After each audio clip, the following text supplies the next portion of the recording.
Hello, I'm Super Orange Cat here today with a Toonami news update for today, November 23rd, 2021. Let's start with first bit of news I have today, and that is Toonami's ratings from this past Saturday, that being November 20th, 2021. Let's start at the top of the block. At the top of the block, we have Blade Runner Black Lotus at a .11, Yashahime at a .09, followed by another episode of Yashahime at a .09. Then you have Food Wars at a .08, Naruto Shippuden at a .07, Fana Pirate Princess at a .06, Dr. Stone at a .06, and Dragon Ball Super at a .07. Overall, this was quite a disappointing week again for Toonami. Again, the big number is the big number up front, that being Blade Runner Black Lotus. It having issues last week, keeping an audience, and yeah, and it continues this week. Last week it got .12 and a .11. This week we are at a .11, so we don't see a bump from all the advertising, all the promotion, specifically from the Toonami Festival that happened last week. They spent a lot of time Toonami Festival last week talking about Blade Runner Black Lotus and appears to not bring any new people to the block. And again, there's not much you can say other than beat over the same little time beats that, and I realized something. I realized when I paid closer attention to Blade Runner Black Lotus, how they're making money off of this. And it has nothing to do with how good the show is. If you've been paying close attention, you can see a few different product placements. And the most prominent one, the one I think is the easiest to spot, is Coca-Cola. I think like 3 different times, if you look in the background, one of the floating ads or whatever is an ad for Coca-Cola using Coca-Cola's font, same spelling, which means that they're getting money from Coca-Cola to advertise in the show, which is a way that people tend to make money off of movies or TV shows when they have no confidence that they can make the money off of other means. So not best optics in terms of it looks like you're a little desperate when you do that, but maybe that's something Toonami saw coming many miles away, something Production IG maybe saw coming a million miles away, and they were able to get those sweet Coca-Cola bucks. So maybe Blade Runner Black Lotus is doing all right in terms of money, but it's not because of anything that we're getting here on the block. So after that, you have Yashahime. This is the first of what will be 2 straight weeks of a doubling up of Yashahime, because next week, November 27th, we are going to have the same exact schedule, which includes 2 episodes of Yashahime to burn off that show, which I think should be running out in mid December. That might carry over into the early new year. So stay tuned for that. And again, it drops a little from last week. But at the same time, I mean, I've said this about Yashahime. Outside of a couple weird freak weeks where it like built off of My Hero Academia, it has more or less been a ratings downer for the block, especially being as early in the block as it typically is. And I'm honestly surprised at no point they decided to shift it down and take a show like Naruto Shippuden, which I think has at least been overperforming expectations, and maybe move that earlier to see if you can't build an audience, especially considering Naruto, outside of Dragon Ball, is probably far and away the most recognizable franchise on the block right now. And Naruto also is airing technically new episodes, although you could have gotten these episodes off streaming years ago. It's still the first time any of these episodes have ever aired on television. So at the same time there, if I was deciding the schedule, I would have Shippuden, honestly, maybe right after Blade Runner Black Lotus, because it's a type of show.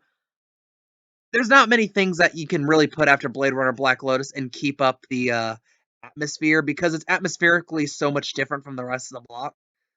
Shippuden, it's not gonna have the atmosphere carryover, but again, a lot of people who are like watching Blade Runner Black Lotus are like, and you have Tom saying next is Naruto Shippuden, and be like, hey, I know where Naruto is, even if they're not necessarily following the plot. And honestly, 2/3 of the show is non-canon anyway, so who cares?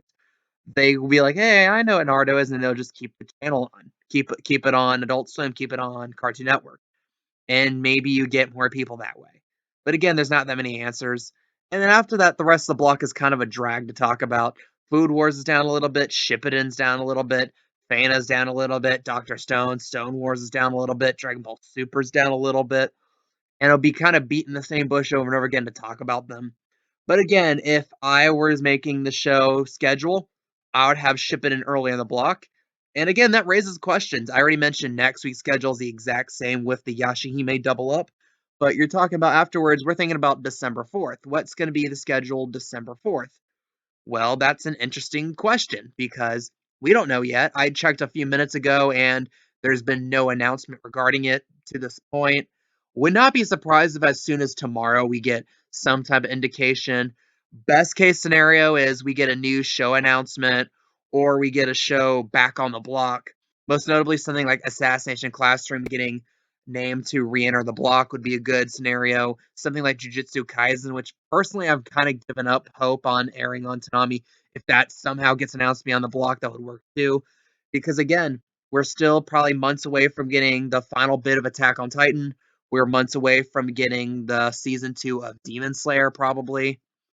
And again, and those are the two shows to hold out on. Those are two guarantees for the future. And honestly, I think Assassination Classroom Season 2 is a guarantee at some point.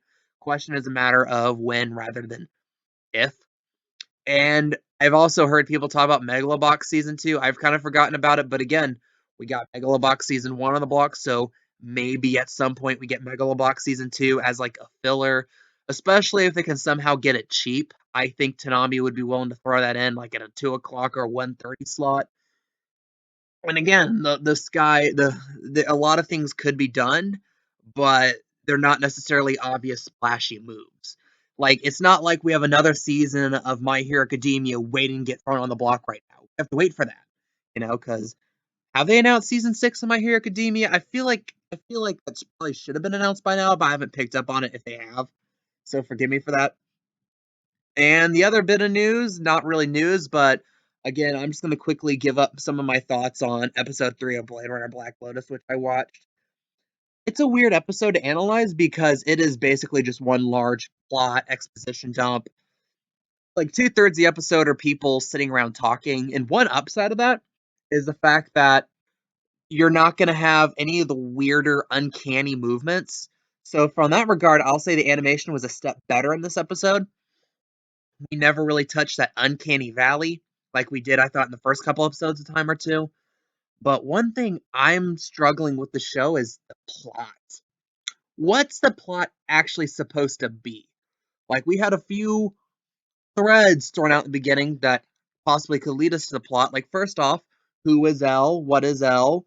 What did L come from? And now we've been told, oh, she's a replicant. But then we have Jay come and it's like, no, you're not a replicant. So you're gonna have this thing of the, oh, and I already told you, I'm fully expecting it to be like, yeah, she's a replicant, but she's like Rudolph the Red-Nosed Reindeer. She's some weird special replicant that's like evolved that she's like a human now. Like it took the final step of evolution from making very, very lifelike robots to making like actual humans. And it's this whole ethical thing. It's playing God. And well, this show's already talking about God because you already have the guy quoting the Old Testament, the guy talking about, and I provided the manna for people like, oh God. And that's the problem with Ridley Scott. And this I don't remember Blade Runner specifically. I watched it way back when. I think Ridley Scott has this weird fascination with throwing random Bible stuff in there and talking about religion and talking about like the afterlife and talking about death. And there's one thing I don't know if this was something that was explicitly happened in Blade Runner or if it's something that Production IG really wanted to emulate Prometheus, but you had like the old man and like the guy. And that reminds me, the old guy reminds me so much of Wayland, and the younger guy reminds me a lot of David, the android robot guy who ends up being an evil scientist who actually created the xenomorph. And spoiler alert if you hadn't watched Prometheus or Alien Covenant. Yeah, it's all the job of one mad scientist that's actually a robot. And there's a reason why a lot of people are pissed off at that. But again, and I feel like they're trying to like throw all these homages to Ridley Scott. And to this point, at least they haven't gone balls deep with like the Ridley Scott or like Blade Runner previous references. And the ones they have made were like smaller ones that you can throw to the side. Or if you haven't watched the original Blade Runner, you can just overlook and have it not really impact your experience. But again, I do not have the highest faith in the show to actually end up delivering a coherent plot in the long term. It could. It's like Phantom Pirate Princess. The further along it got, you're like, where the hell are we going? Where the hell are we going? And the ending, you ended up in some weird place that no one really to this day understands. Blade Runner can be the same thing. It's showing all the signs of doing the same thing. Maybe it rights a ship and ends up being a great show. Right now, it's on shaky ground. It's on shakier ground earlier than Fana was to me. It took almost the entire show for me to start turning on Fana at all. For this one, next episode might be a pivotal episode for it because we have this thing like, who is L? We have that solved. Okay, what's in that tech device? We have that solved. So the only mystery now is like the Black Lotus. What's the whole point of the Black Lotus? That's kind of already been addressed, but I still feel like you can dig deeper into that. And since she had that weird dream of like her being like on the stone pillar and this mysterious guy who she was like in love with, or at least had a deep connection with, actually giving her the ink. That's going to become a thing, and maybe that ends up something interesting because it did pique my interest a little bit. And maybe it rights a ship. If I had to rate this episode, I'd give it a 6 out of 10 because really, it's just an exposition with like one fight scene with the female cop who's becoming probably my favorite character in the show. What do you guys think? Leave your comments, leave your opinions down below. Do you like Blade Runner Black Lotus so far? What show should Toonami put on the schedule next? Leave your comments, leave your opinions down below. I'm the Super Orange Cat, and that is all.